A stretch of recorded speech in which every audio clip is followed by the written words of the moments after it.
اللہ الرحمن الرحیم رب اشرح لی صدری ویسر لی امری واحلل عقدۃ من لسانی یفقہوا قولی۔ درس حدیث شریف کے سلسلے میں آج ہمارے درس کا عنوان ہے مسجد کی صفائی کرنا اور مسجد کی خدمت کرنا، اور اس کی وجہ سے بندے کو جو اللہ رب العزت کی بارگاہ سے اجر و ثواب اور انعامات ملتے ہیں۔ مسجد اللہ رب العزت کا گھر اور اہل اسلام کا مرکز ہے، جہاں اس کی تعمیر و ترقی یہ اہل اسلام کی ذمہ داری ہے۔ وہاں مسجد کی صفائی ستھرائی، وہاں روشنی، اور وہاں آنے والے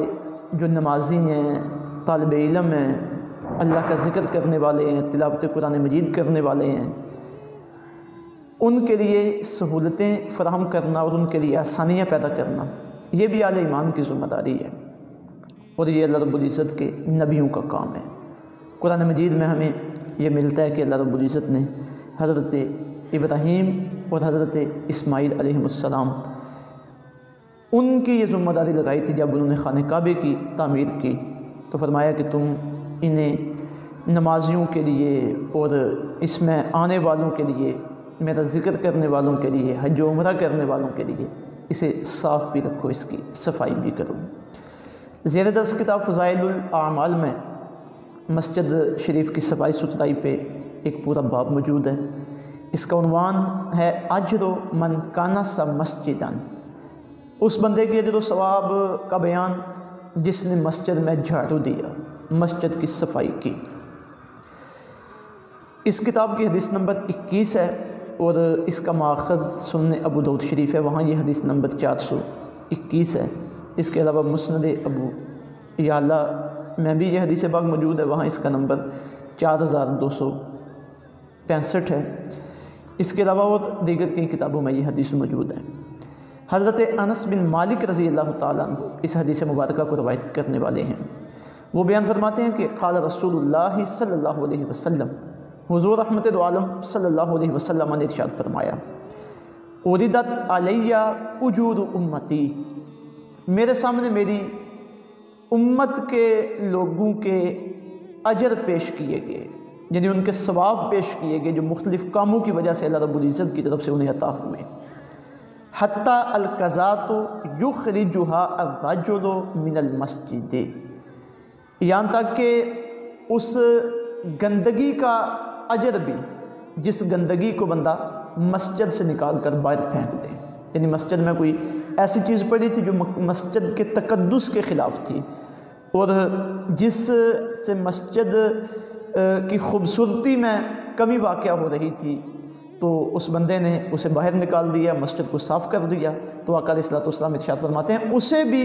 اس کا اجر ملا، اور وہ اجر میرے سامنے پیش کیا گیا۔ پھر آقا علیہ الصلوۃ والسلام نے ارشاد فرمایا وَعُرِضَتْ عَلَيَّ ذُنُوبُ أُمَّتِي، اور میرے سامنے میری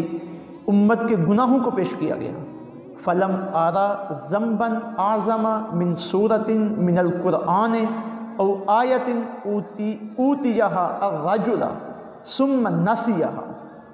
آقا علیہ الصلوۃ ارشاد فرماتے ہیں جب میری امت کے لوگوں کے گناہ میرے سامنے پیش کیے گئے تو میں نے دیکھا کہ ان گناہوں میں سب سے بڑا گناہ یہ تھا کہ کسی بندے نے کوئی قرآن مجید کی سورت یاد کی اور پھر اس سورت کو بھلا دیا، یا کسی بندے کو قرآن مجید کی کسی آیت کا علم عطا کیا گیا، ثم نسیہا، پھر اس نے وہ آیت بھلا دی، تو فرمایا کہ یہ بھی اس کے نامہ اعمال میں گناہ لکھا گیا، تو وہ گناہ میرے سامنے پیش کیا گیا، میں نے دیکھا۔ تو دو باتیں اس حدیث مبارکہ سے سامنے آ رہی ہیں، ایک مسجد کی خدمت کرنا، صفائی کرنا، یہ بڑا عظیم عمل ہے، اور دوسرا قرآن مجید یاد کر کے بھلا دینا، اور قرآن مجید پڑھ کے اسے بھلا دینا کہ قرآن مجید بندے نے سیکھا تھا، ناظرہ قرآن مجید پڑھا تھا، پھر اسے بھلا دیا۔ تو ایک علماء کی جماعت کی رائے یہ بھی ہے کہ قرآن مجید حفظ کیا تھا پھر اسے بھلا دیا گیا، تو زیادہ علماء کا رجحان اسی طرف ہے کہ بندے نے قرآن مجید پڑھنا سیکھا، پھر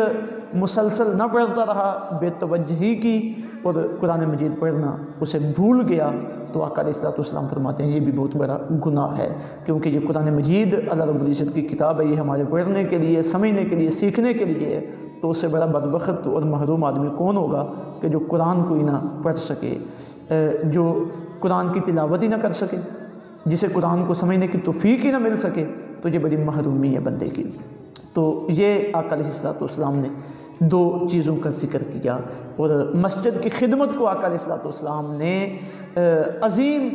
اعمال میں اور عظیم نیکیوں میں شمار کیا۔ اسی طرح کی ایک دوسری حدیث مبارکہ جو اس کتاب میں موجود ہے، اور اس کا جو یہ بخاری شریف اس کا ماخذ ہے، بخاری شریف میں یہ 458 نمبر ہے۔ اس طرح سنن ابو داؤد شریف میں، صحیح مسلم میں، سنن ابن ماجہ میں بھی یہ روایت موجود ہے۔ حضور رحمت دو عالم صلی اللہ علیہ وسلم کا ایک عمل پاک حضرت ابو ہریرہ رضی اللہ تعالیٰ عنہ نے بیان کیا ہے۔ آپ فرماتے ہیں کہ ان رجلا اسودا، ایک سیاہ فام آدمی، او امرأۃ سوداء، یا ایک سیاہ فام عورت، یعنی یا وہ مرد تھا یا عورت تھی، سیاہ رنگ کا تھا۔ کانا یقم المسجد، وہ روزانہ عورت یا مرد، اگر عورت تھی تو وہ روزانہ مسجد سے تنکے چنا کرتی تھی، یعنی مسجد کی صفائی کرنا، مسجد میں جھاڑو دینا، یہ اس کا کام تھا۔ زیادہ روایات میں عورت کا ہی ذکر آیا ہے۔ تو وہ تنکے چنا کرتی تھی مسجد سے، مسجد میں جھاڑو دیا کرتی تھی۔ فماتا، وہ فوت ہو گئی۔ فسأل النبی صلی اللہ علیہ وسلم ان، آقا علیہ الصلوۃ والسلام نے اس کے بارے میں پوچھا، یعنی چند دن تک وہ مسجد میں نہ آئی، تو آقا علیہ الصلوۃ والسلام نے صحابہ سے استفسار کیا کہ وہ کدھر ہے، وہ آ کیوں نہیں رہی؟ تو فقالوا، صحابہ نے عرض کیا، ماتا، اس کا وصال ہو گیا، وہ فوت ہو گئی ہے۔ اب مسجد کی خدمت کرنے والی عورت یا مسجد کی خدمت کرنے والا وہ مرد، دیکھیے حضور رحمت دو عالم صلی اللہ علیہ وسلم کی نظروں میں اس کا مقام و مرتبہ کتنا ہے، اور سرکار نے کتنا اس کے ساتھ لاجپالی کا مظاہرہ کیا ہے، سرکار نے اپنے اس غلام یا غلامہ کے ساتھ کتنی محبت کا اظہار کیا ہے۔ آقا علیہ الصلوۃ والسلام نے فرمایا، افلا کنتم اذنتمونی بہ، کہ تم نے مجھے اس کے فوت ہونے کی اطلاع کیوں نہیں دی؟ دلونی علی قبرہ، مجھے اس کی قبر کے بارے میں بتلائیے کہ اس کی قبر کہاں پہ ہے۔ تو جب آقا علیہ الصلوۃ والسلام کو بتایا گیا کہ اس کی قبر فلاں جگہ پہ ہے، فاتا، تو آقا علیہ الصلوۃ والسلام اس کی قبر پر تشریف لائے۔ فصلی علیہ، تو آقا علیہ الصلوۃ والسلام نے اس کی قبر پر نماز جنازہ ادا کی۔ اب یہ نماز جنازہ قبر پر ادا کرنا یہ آقا علیہ الصلوۃ والسلام کے لیے خاص تھا، امتیوں کے لیے یہ جب قبر کو دفنا دیا گیا وہاں، تو پھر ہم اس کے اوپر جنازہ نہیں پڑھ سکتے، لیکن یہ آقا علیہ الصلوۃ والسلام کا عمل ہے کہ آقا علیہ الصلوۃ والسلام نے قبر شریف کے اوپر آ کر نماز جنازہ ادا کی، تو یہ سرکار کی لاجپالی ہے۔ اسی طرح کی ایک روایت حضرت ابو ہریرہ سے، یہ مسلم شریف 556 نمبر حدیث مبارک ہے، اس میں حضرت ابو ہریرہ سے مروی ہے، وہاں یہ بھی ہے، او شابن، یا وہ مسجد کی خدمت کرنے والا کوئی نوجوان تھا جس کے ساتھ آقا علیہ الصلوۃ والسلام نے یہ کرم نوازی فرمائی۔ تو دیکھیے کہ جو بندہ مسجد کی خدمت کرنے والا تھا، جو عورت مسجد کی خدمت کرنے والی تھی، یا جو نوجوان مسجد کی خدمت کرنے والا تھا، آقا علیہ الصلوۃ والسلام نے کتنی کرم نوازی کا مظاہرہ فرمایا کہ سرکار اس کی قبر پہ تشریف لائے، اور سرکار نے دعا مانگی، نماز جنازہ ادا کی۔ اور ایک روایت کے الفاظ یہ بھی ہیں، سرکار نے فرمایا، قبر اندھیرے سے بھری ہوتی ہے، جب میں قبر پہ آتا ہوں تو اللہ رب العزت میری وجہ سے قبر میں نور پیدا فرما دیتے ہیں۔ تو پتہ چلا کہ یہ جو مساجد کی خدمت کرنے والے ہیں، مساجد کی صفائی کرنے والے ہیں، یہ خصوصی طور پر آقا علیہ الصلوۃ والسلام کی نگاہ رحمت کے اندر ہیں۔ سرکار کرم نوازی فرماتے ہیں، سرکار کی کرم نوازی کی وجہ سے قبروں کے اندر نور پیدا ہوتا ہے، اندھیرے چھٹتے ہیں۔ تو مسجد کی صفائی کرنا، مسجد کو صاف ستھرا رکھنا، مسجد کی خدمت کرنا، اور امام مسجد، مسجد کے مؤذن یا مسجد کی خدمت کرنے والے جو باقاعدہ مسجد کا حصہ ہیں، ان سے محبت کرنا، ان کی خدمت کرتے رہنا، اور اس چیز کو اعزاز سمجھنا، اس کا دین اسلام میں بہت بڑا مقام و مرتبہ ہے۔ آج شاید ہم اسے کوئی معمولی کام سمجھتے ہیں، اور مسجد کی خدمت کو ہم کوئی اتنی خاص اہمیت نہیں دیتے، تو اس طرف ہماری توجہ ہونی چاہیے۔ اللہ کے گھروں کے ساتھ ہمارا رابطہ قائم ہو، تعلق قائم ہو۔ الحمدللہ امت مسلمہ میں ایسے لوگوں کی کمی بھی نہیں ہے، نہ مردوں کی، نہ عورتوں کی، اور نہ نوجوانوں کی، جن کا دل مسجد کے ساتھ لگا ہوا ہے، جو مسجد کی خدمت کو اپنے لیے سعادت سمجھتے ہیں۔ اپنے لیے فخر سمجھتے ہیں، آئیے مساجد کے ساتھ تعلق مضبوط کریں، مساجد کی خدمت، مساجد کی صفائی، مساجد کی ستھرائی، مساجد کو خوشبودار بنانا، مساجد کو روشنی والا بنانا اور اس کے لیے خرچ کرنا، اپنا ٹائم دینا،